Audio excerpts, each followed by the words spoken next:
이번 시간에는 혈당량 조절과 삼투압 조절이 어떻게 이루어지는지 알아보도록 하겠습니다.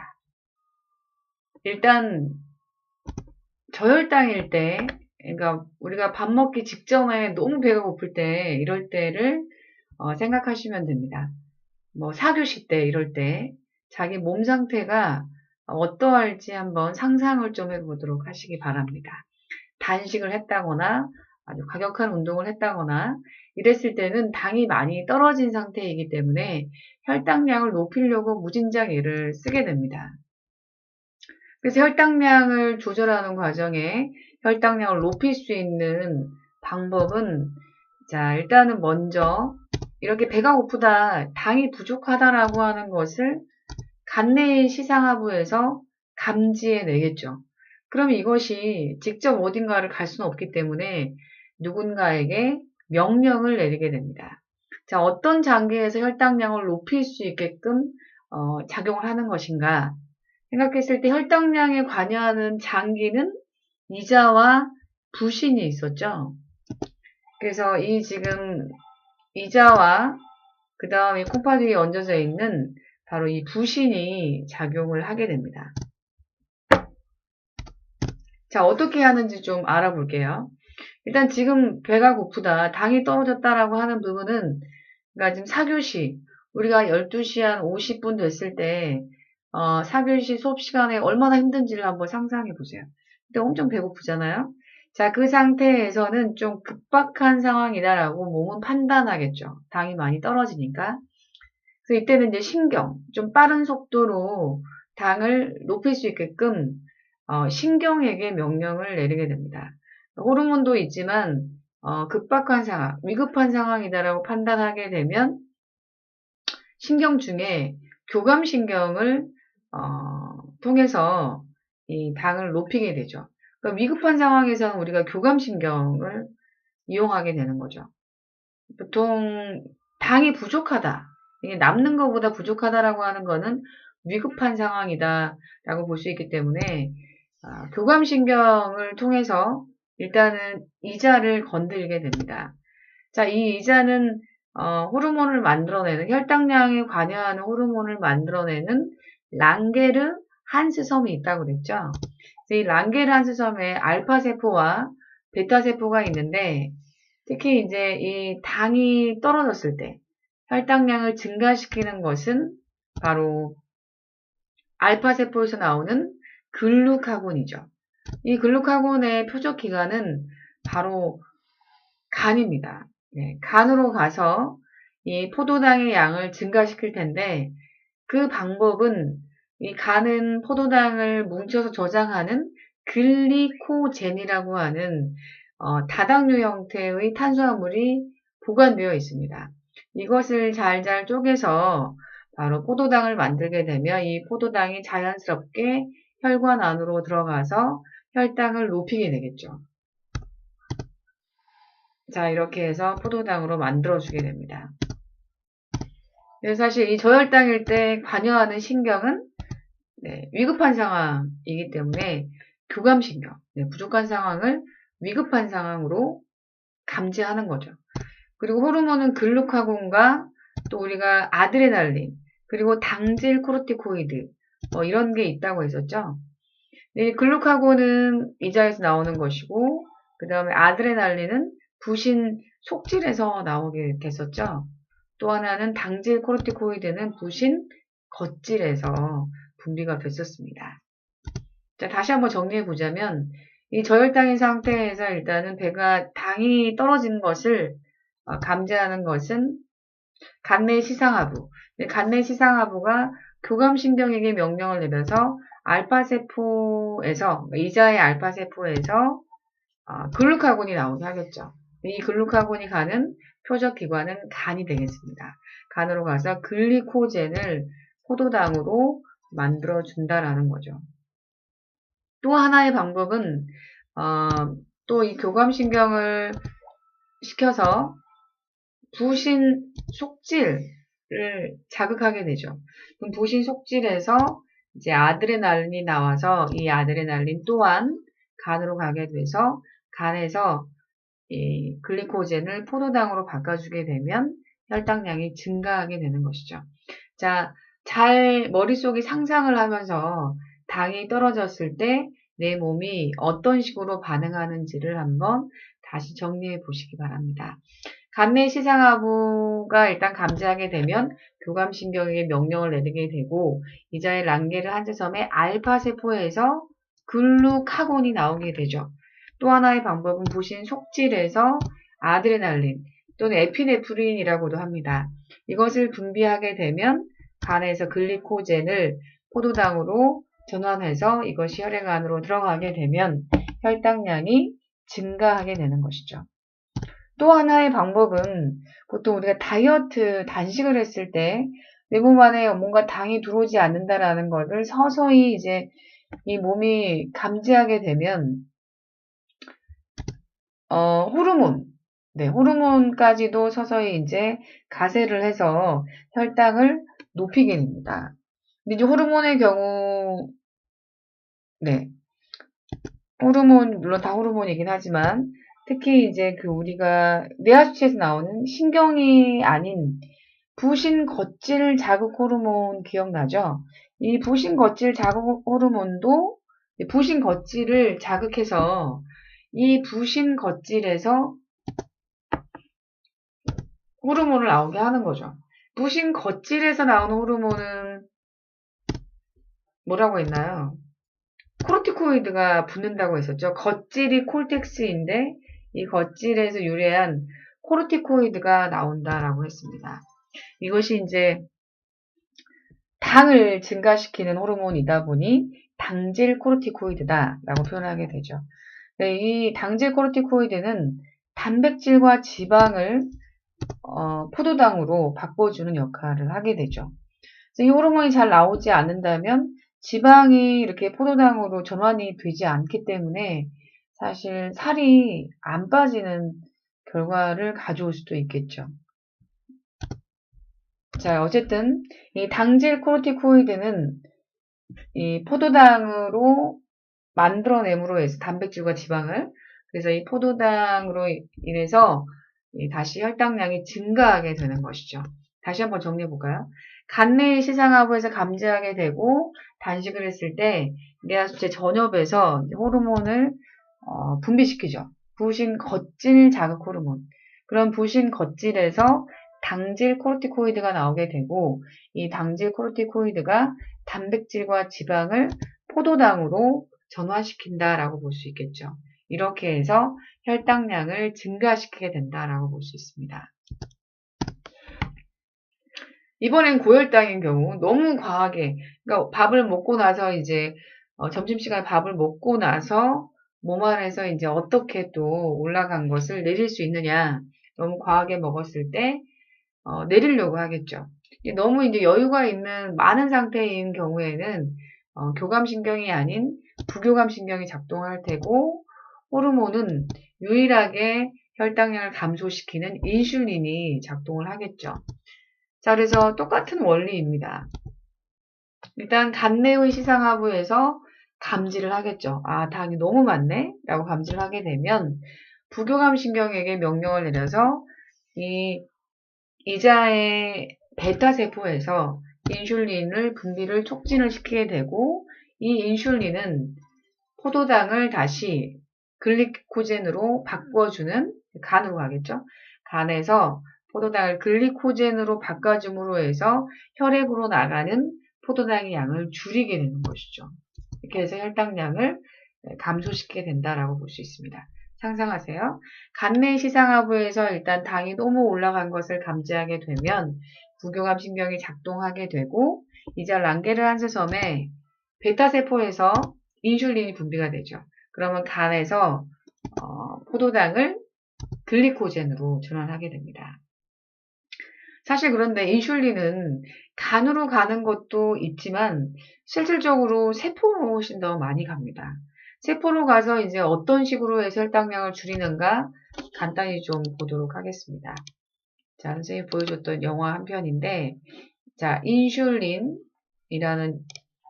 영화입니다. 이 인슐린은, 자, 일단은 이렇게 몸 안으로 들어가서 당으로 밥을 먹게 되면 쪼개지게 되죠. 그래서 이것이 이제 에너지를 낼 텐데 이 지금 당은 혈액 안을 돌아다니겠죠. 그래서 이것이 혈당량을 결정하게 되는데 자, 이 지금 인슐린이 분비가 되고 있습니다. 이 인슐린은 물론 간으로 가기도 하지만 잘 보시면 이게 지금 다 세포인데 세포로 가게 되죠. 세포에 어떤 수용체 결합을 하니까 여기 문을 열어주죠.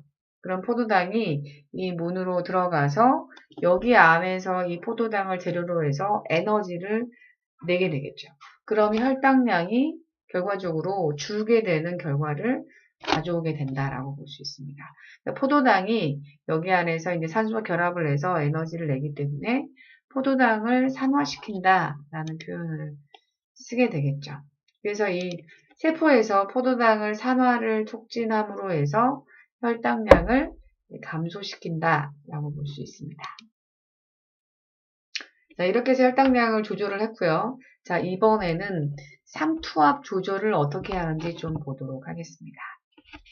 삼투라고 하는 것은 우리가 반투과성 막이 있고 이 반투과성 막을 경계로 해서 이게 이제 물 분자이고 이거 설탕이라고 가정을 했을 때 농도를 맞추기 위해서 물이 주체가 되는 건 물이죠. 물이 많은 쪽에서 물이 적은 쪽으로 이동을 함으로 해서 농도를 맞추는 이런 것을 삼투라고 합니다. 자, 삼투를 한번 정의를 다시 내려보면 반투과성 막을 경계로 해서 용매, 물이 많은 쪽에서 물이 적은 쪽으로 가는 거니까 물이 많다라고 하는 건 농도가 낮다라는 거죠. 그러니까 저농도에서 고농도로 이동하는 현상을 삼투라고 하는데 우리가 가장 대표적인 것이 배추를 소금에 절이는 현상이 바로 삼투 현상이다라고 볼 수 있죠. 소금을 겉에다 뿌리게 되면 배추 안이 훨씬 더 물이 많죠. 그러니까 물이 많은 쪽에서 바깥쪽으로 나옴으로 해서 농도를 맞추려고 하는 거죠. 또 소금이라고 하는 것도 사실 확산, 삼투만 일어나는 것이 아니고 또 용질, 소금이라고 하는 용질이 또 농도를 맞추기 위해서 바깥쪽에서 용질이 적은 안쪽으로 또 들어오려고 하겠죠. 용질이 고농도에서 저농도로 가는 현상은 확산이죠. 그러니까 소금은 확산에 의해서, 물은 삼투에 의해서 이것이 결국 배추가 절여진다라고 볼 수가 있습니다.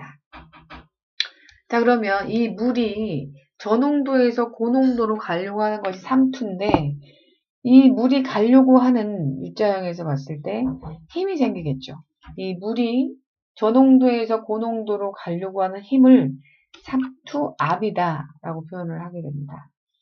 자, 예를 들어서 여기 부분이 설탕물이 10%, 여기가 40%라고 한다면 당연히 이쪽으로 가려고 하는 물의 양이 더 많겠죠.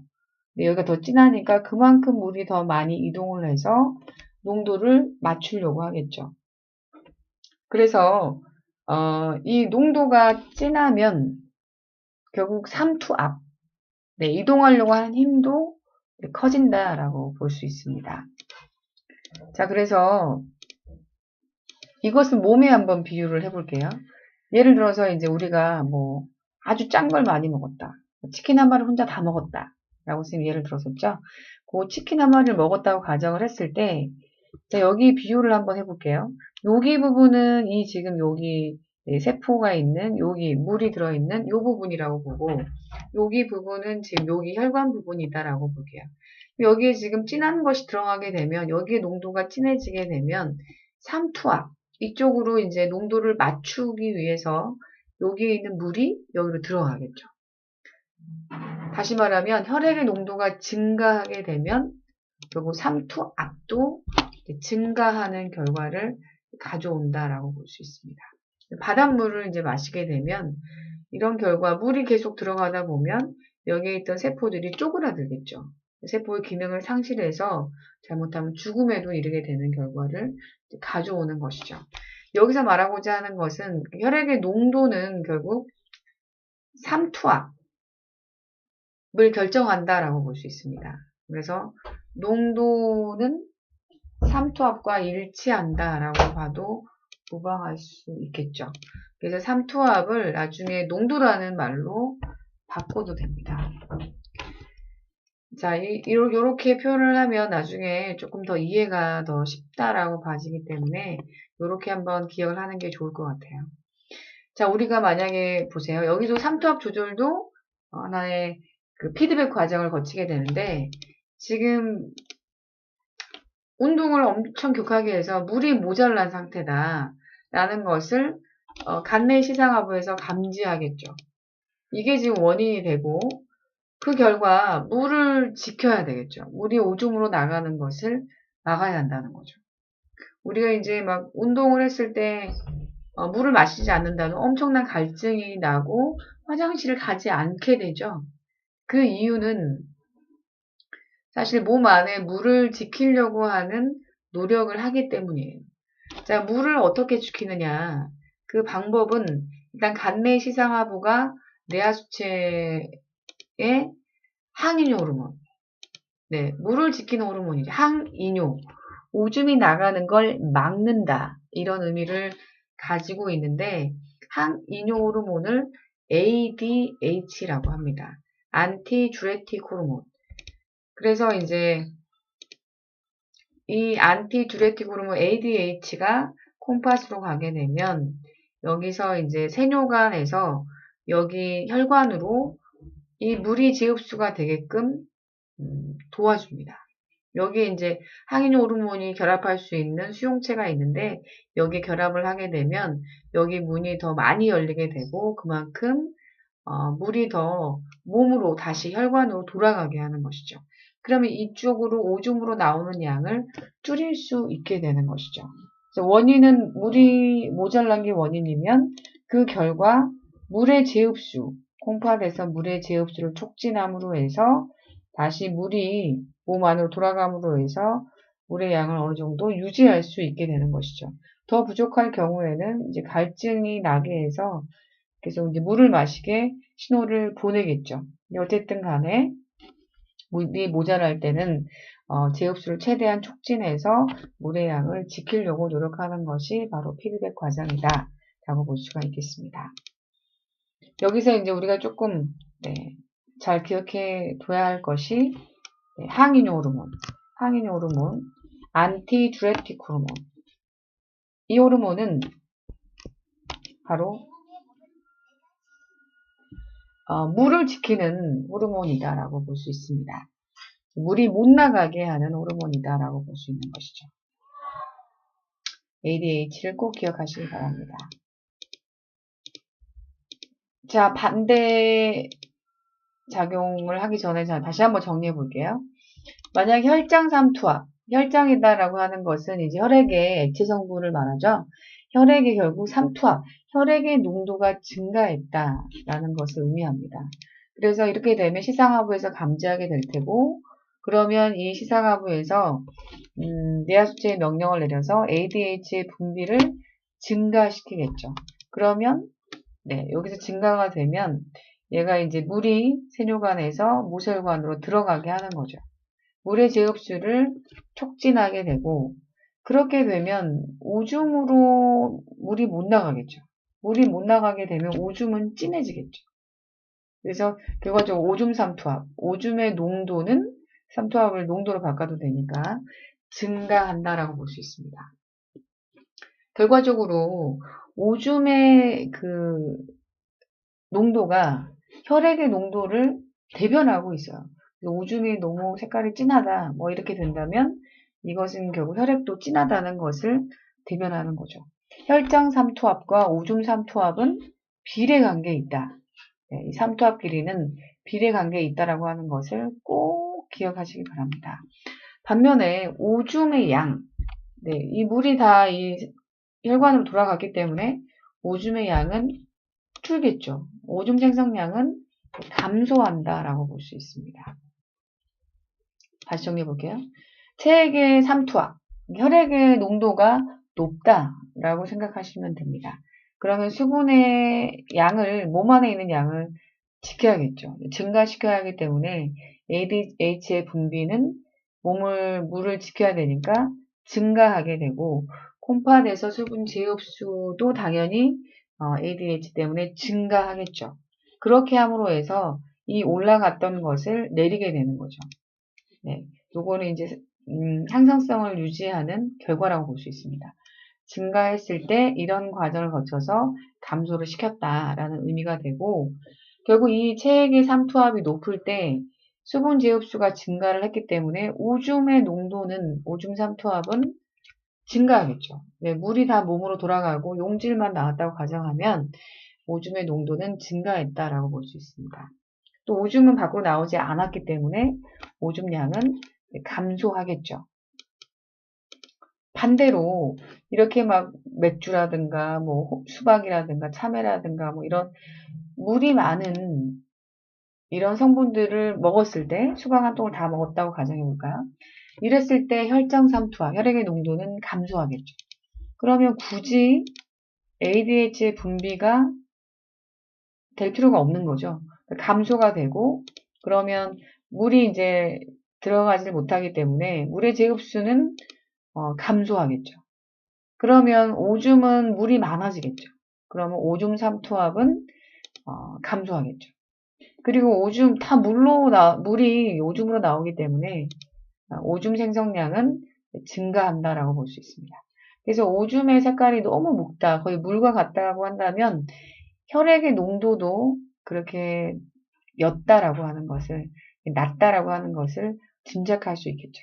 네, 오줌을 통해서 혈액의 농도조차도 우리는 알아낼 수 있다라고 볼 수 있는 것이죠. 혈액이 이제 농도가 낮으면 오줌의 양은 이제 많아진다라고 볼 수 있습니다. 그래서 체액의 삼투압이 낮을 때, 혈액의 농도가 낮을 때는 이미 낮은 상태이기 때문에 수분량은 감소를 시켜야 되겠죠. 그럼 ADH 분비는 감소하게 되고 콩팥에서 수분 재흡수 또한 감소하겠죠. 그렇게 함으로 해서 결과로 체액의 삼투압을 올릴 수 있게 되는 거죠. 그 과정에 오줌 삼투압은 이게 지금 ADH 분비가 안 됨으로 해서 재흡수가 안 됐으니까 물로 다 나오겠죠. 그러다 보면 오줌이 너무 옅어지겠죠. 오줌 삼투압도 이제 감소하게 되죠. 대신에 물로 다 나오기 때문에 오줌량은 증가하는 결과를 가져온다라고 볼 수 있습니다. 그래서 혈장 삼투압과 항인 호르몬의 관계는 혈액의 농도라는 말과 같다라고 볼 수 있겠죠. 혈액의 농도가 점점 진해지게 되면 그만큼 물을 지켜야 되겠죠.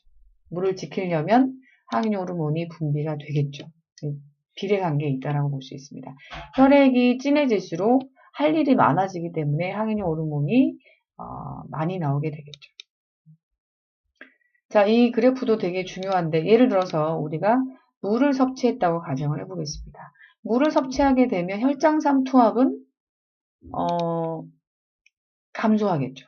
네, 혈액의 농도가 감소하겠죠. 감소했다가 다시 이제 올라가는 것은 몸 안에서 항상성 유지 작용에 의해서 원래 상태로 돌아갔다라고 볼 수 있겠죠. 그러면 오줌 삼투압은 어떠할까요? 오줌 삼투압과 혈장 삼투압은 비례관계에 있다라고 그랬죠. 그래서 혈장의 상태는 오줌을 보면 알 수 있다라고 했습니다. 다만 혈액은 우리 오줌의 양에 비해서 혈액의 양은 한 5에서 6리터 사이라고 본다면 오줌은 하루 누는 양이 1.5리터에서 한 2리터 사이이니까 한 번 누을 때 양은 아주 적겠죠. 500ml보다 적을 텐데 용질의 양을 같다고 했을 때 혈액은 되게 많은 상태에서 용질이 좀 들어가는 경우이기 때문에 농도 변화가 별로 크지 않겠죠. 반면에 오줌은 용매 양이 적은 상태에서 용질이 이제 어느 정도 들어있는 경우라면 이런 경우는 농도의 변화가 크다라고 볼 수 있겠죠. 그래서 이제 어떤 그 액체 용매 양이 차이가 크다 보니까 이 혈장은 농도 변화가 적지만 오줌은 용매 양이 적어서 같은 양의 용질이라고 본다면 훨씬 더 삼투압의 변화가 크겠죠. 그래서 이 변화의 폭이 크다라고 볼 수 있습니다. 어쨌든 두 가지는 비례 관계가 형성이 되고 오줌 생성량은 반비례 관계에 있죠. 그래서 이렇게 뒤집어지는 그래프가 나타난다라고 볼 수 있습니다. 그래서 여기에 지금 가에서 P1일 때 여기 상태였는데 땀을 많이 흘리게 되면 물이 그만큼 줄겠죠. 물을 지켜야 하니까 결국 P1에서 P2가 됐다라고 볼 수 있는데 P2가 된다면 혈중 ADH의 농도는 증가하게 되겠죠. 나에서 생성되는 오줌의 양은 자 여기에 지금 시간과 삼투압이 나오고 있는데 삼투압과 오줌의 양은 반비례 관계이기 때문에 오줌의 양은 삼투압이 낮은 쪽, 농도가 옅은 쪽이 결과적으로 물로 오줌으로 많이 나오겠죠. 그래서 여기에 지금 보면 삼투압이 높은 쪽, 높은 쪽과 여기는 낮은 쪽이 있는데 여기 지금 삼투압이 낮다라고 하는 것은 오줌의 양은 많다는 걸 의미하겠죠. 그래서 원이 2보다는 많다. 삼투압과 오줌의 양은 반비례 관계에 있으니까 마찬가지로 여기에서는 삼투압을 물어보고 있는데 오줌 생성량을 보여주고 있죠. 삼투압과 오줌 생성량은 반비례 관계에 있죠. 그래서 삼투압이 높다면 그만큼 오줌의 양은 안 나오겠죠. 네, 그래서 두 번째 여기에 지금 오줌의 양이 적다라고 하는 것은 삼투압이 높기 때문이다라고 볼 수 있겠습니다. 투 구간이 되겠죠. 네, 장시간 수고하셨습니다. 여기까지 하겠습니다.